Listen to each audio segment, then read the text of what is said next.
Up is Patrick Brandmeyer, very funny dude. Give him a nice warm welcome. Keep it going for action, everybody. Keep it going. As soon as I figure out how to unwind the wire from the mic stand, and we're good. Good to see everybody.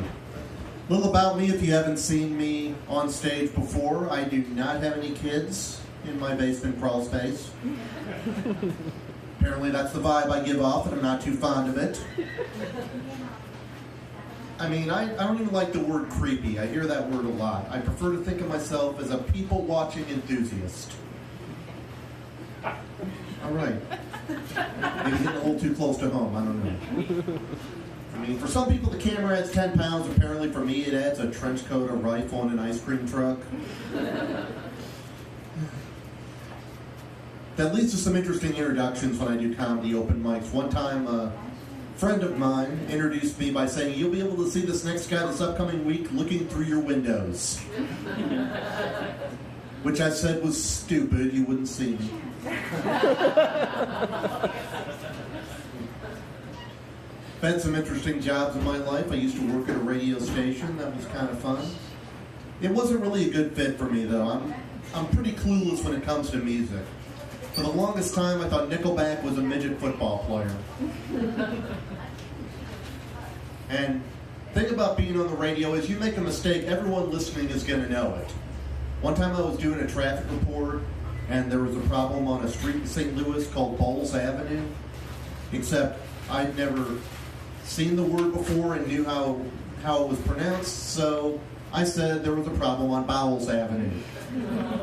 I got a few phone calls after that, especially since there was a backup problem. No one likes to hear about Jan Bowles. Thankfully, next time I did a traffic report, the problem had cleared up and Bowles had movement, so it was okay. A couple years ago, I was a 39-year-old part-time Pizza Hut delivery driver, so give it up for your career not going the way you thought it would. I looked at it as a learning experience. I learned a few things on that job. First off, with pizza delivery nowhere near as exciting as the adult film industry led me to believe. No one was ordering the big sausage special on my run. I learned that people have a little trouble budgeting themselves. One time I made a delivery and the guy decided to pay for his 2 pizzas with a $100 bill. I was like, first off, I don't have that kind of change. Second off, dude, you live in a trailer. You need to think this through. Maybe you should put those Ben Franklins toward a house that doesn't have an emergency brake. All I'm saying. I made a lot of deliveries to the trailer park in my area. A lot of speed bumps on the road that went through the trailer park, which I didn't understand, because if you live in a trailer park, you're not in a hurry to get home.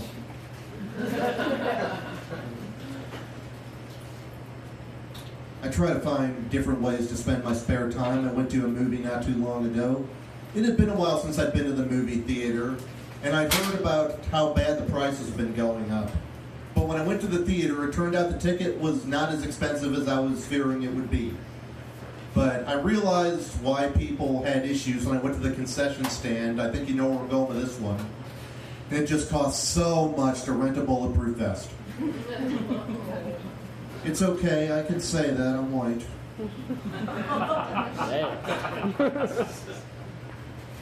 It took me until a couple of years ago to finally get a smartphone. I was still rocking the flip phone for a while there, and it took me forever to get rid of my landline.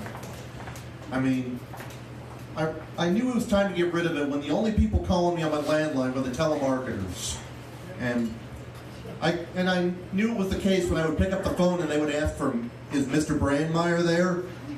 No one I know is going to call me Mr. Brandmeyer. So I knew how to answer that. "He's not here right now. Can I take a message?" Then they asked, "Is Mrs. Brandmeyer available?" "Okay, now I know you don't know me." Got a smartphone. A couple friends of mine recommended something a little different, which they called a skank phone. It looks better, but it drops your call if someone with a better payment plan comes along.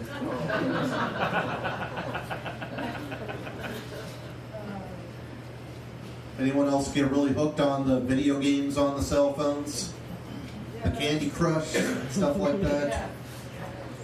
I got hooked on the Words with Friends for a little while, but I started thinking up a better idea called Words with Friends with Benefits. It's about the same, but you get more points for an O, and the G is a lot harder to find. And we just celebrated 4th of July, and yep, USA.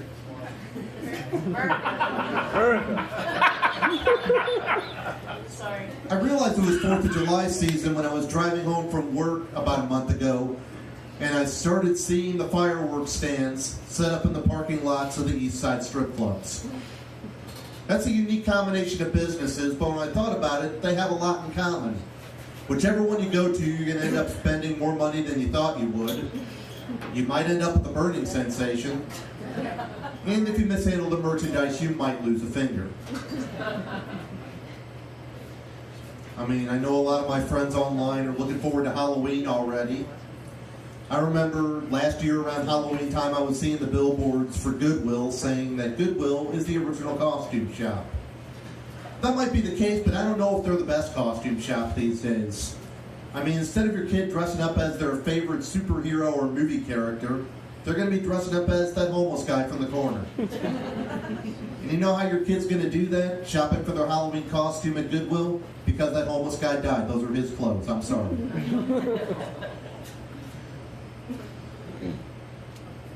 I'm like anybody else. I'm working through a few issues in life. I've struggled with seasonal depression, all 4 kinds, so that's been rough.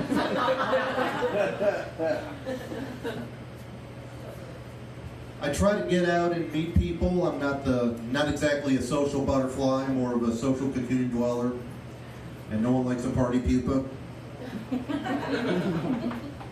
I remember trying to go out to a nightclub to socialize, and I met a raver chick there. She had this big colorful wig and these huge furry boots, and at the time I didn't really get the appeal of that. I mean, I know what works for me. I have done a lot of internet research on that topic. All I'm saying is Slutty Muppet was not what I was looking for that night. Given the opportunity, I am not so sure I would go down in Fraggle Rock. That's all I'm saying. Anyway, that's going to do it for me tonight. I'm Patrick. Thank you, everybody. Keep it going for us.